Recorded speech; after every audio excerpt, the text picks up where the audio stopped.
अम्मा 3,500 की तनख्वाह आ गई हमारी। तुम्हें बाबूजी के लिए दवाई लाना था ना, तुम दवाई ला देना। आज ही शाम को पैसा भेज देंगे तुम्हारे अकाउंट में। 3,500 की तनख्वाह? शशांक, ये सिक्योरिटी गार्ड क्या बोल रहा है? इसकी तनख्वाह मात्र 3,500 रुपए महीना है। पर ऐसा कैसे हो सकता है शशांक? सिक्योरिटी गार्ड की मिनिमम सैलरी तो 15 से 20,000 रुपए महीना होती है और इंक्रीमेंट के बाद ये सैलरी 25 से 30,000 तक भी पहुंच जाती है। तो ये सिक्योरिटी गार्ड इतनी कम सैलरी में कैसे काम कर रहा है, वो भी हमारी कंपनी में? सर, इसको सैलरी तो कंचन मैम देती हैं, मुझे इस बारे में कोई नॉलेज नहीं है। अच्छा, और एक मिनट, ये सिक्योरिटी गार्ड इस तरह से मोची की तरह जूते क्यों साफ कर रहा है? इसका काम है क्या ये? इसका काम जूते साफ करना है या इसका काम गेट पे खड़े होकर ड्यूटी देना है? ये क्यों कर रहा है काम ये? सर, कंचन मैम ने इसे कुछ पर्सनल काम के लिए बोला था और इस गार्ड ने मैम को मना कर दिया काम करने के लिए। तो मैम ने इसको पनिशमेंट दी है कि हमारे सारे ऑफिस के स्टाफ के शूज साफ करेगा आज ये पूरे दिन। और सर, मैंने मैम को मना करा था कि मैम इससे काम मत करवाओ, और सर मैम ने मुझे भी धमकी दी है, अगर ये बात मैंने अभी सर को बताई तो मुझे भी जॉब से निकाल देंगे। ठीक है शशांक, तुमने गलत के खिलाफ बोलकर अपना काम कर दिया। अब मुझे अपना काम करना है। जिस मीटिंग के लिए हम जा रहे थे वो मैं अभी पोस्टपोन कर रहा हूँ, हम बाद में करेंगे मीटिंग वो। तुम फिलहाल अंदर जाओ, मैं जरा इस मैटर को सुलझाता हूँ। जाओ। अम्मा, कैसे हम शहर को छोड़कर गांव आ जाए? हमें भी मन करता है कि बाबूजी से मिले। जब से उनकी तबीयत खराब हुई है ना, यहाँ शहर में घुट घुट के जी रहे हैं और गार्ड की नौकरी कर रहे हैं।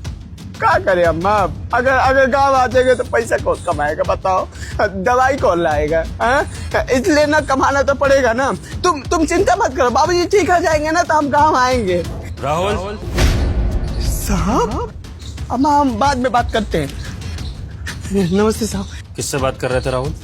वो अपनी अम्मा से बात कर रहा था, जरूरी काम था इसलिए। तनख्वाह मिले ना, बता रहा था कि बेचेंगे तनख्वाह शाम को। कितनी तनख्वाह है तुम्हारे हाथ में? 3,500। राहुल, अपने 3,500 की तनख्वाह अभी के अभी मेरे हाथ में रखो। फोन पर बात करते हुए देख लिए ना, गुस्सा कर रहे हैं ना। आप तनख्वाह ले लेंगे और नौकरी से निकाल देंगे, है ना?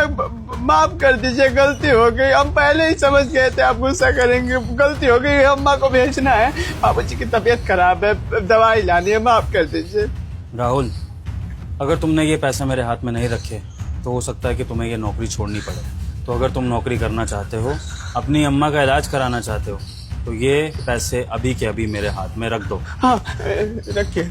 पर माफ कर दीजिएगा। आज के बाद कभी बात नहीं करेंगे, कसम खा के हम बोल रहे हैं। ठीक है, ध्यान रखना अगली बार से। और ये ड्यूटी पर फोन पे बात मत करना, समझे? जी।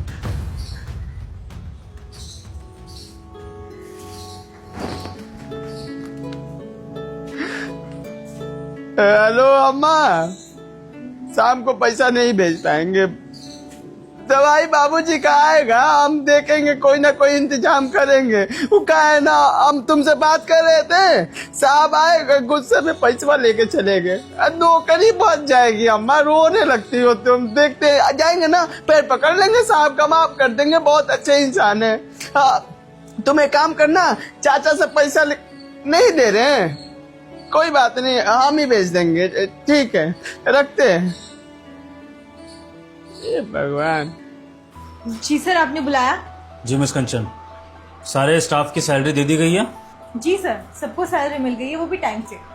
ओके, और ये बताइए कि हमारे स्टाफ में सब एम्प्लॉयज खुश हैं? ऐसा तो नहीं कि कोई एम्प्लॉय प्रॉब्लम में हो? नहीं सर, किसी को भी कोई इशू नहीं है। अगर इशू होता तो सब लोग अपना काम ऐसे अच्छे से थोड़ी करते हैं। अच्छा, फिर मैंने जो आज बाहर देखा वो क्या था? रुको, मैं बुलाता हूँ ऐसे एम्प्लॉय को जो शायद अपने घर परिवार से परेशान है, जिसके बारे में तुम्हें नहीं पता, लेकिन तुम्हें पता होना जरूरी है। राहुल। साहब जी, गलती हो गई, आज के बाद बात नहीं करेंगे। आप बोलेंगे तो पैर भी पकड़ लेंगे, माफ कर दीजिए, नौकरी से मत निकालिए। राहुल, तुम्हें नौकरी से निकालने के लिए नहीं बुलाया है, तुमसे कुछ पूछना चाहता हूँ। मैं बाहर फोन पे तुम्हें जब बात करते हुए सुन रहा था तो तुम अपनी माँ के इलाज से रिलेटेड कोई बात कर रहे थे। मैं चाहता हूँ कि तुम कंचन मैडम के सामने ये सारी की सारी बात रखो कि तुम्हारे घर में ऐसी क्या प्रॉब्लम चल रही है जिसकी वजह से तुम इतना परेशान हो। अम्मा की तबीयत खराब नहीं है, वो बाबूजी का है। वही हम बात कर रहे थे, तनख्वाह मिली थी, फिर आप देख लिए गुस्सा